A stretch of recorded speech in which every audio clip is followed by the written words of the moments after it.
நான் எப்பவுமே நினைப்பாங்க, நான் இப்போ டைரக்டர் ஆனதுக்கான காரணம் வந்து என் டேலண்ட் கிடையாது.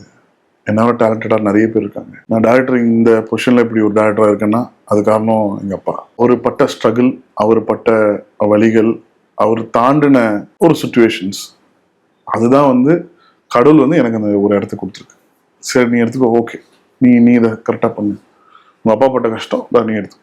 நான் அதை அப்படி தான் பார்க்குறேனே தவிர என் டேலண்ட்னால நான் ஒரு டேரக்டர் ஆனேன், என்னோட கலிபர். அதுக்கப்புறம் நம்ம ப்ரூவ் பண்ண வேண்டியது நிறைய இருக்கு.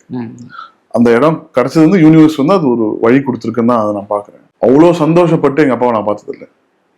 அவ்வளோ ஹாப்பியாக இருக்காரு, அவ்வளோ சந்தோஷமா இருக்காரு. அதோட நான் லைஃப்ல வந்து நான் வேற எது பண்ணாலும் இவ்வளோ சந்தோஷத்தை வந்து எங்கள் அப்பாவுக்கும் எங்கள் அம்மாவுக்கும் என் ஃபேமிலிக்கும் கொடுக்க முடியுமான்றது தெரியாது. அஜித் சார் படம் பண்ணுறதுனால இவ்வளோ ஒரு விஷயம் நடந்ததுனால அவ்வளோ ஒரு சந்தோஷம் அவங்களுக்குலாம். ஸோ இது கடவுளுக்கும் அஜித் சார் வந்து நன்றி சொல்லணும்.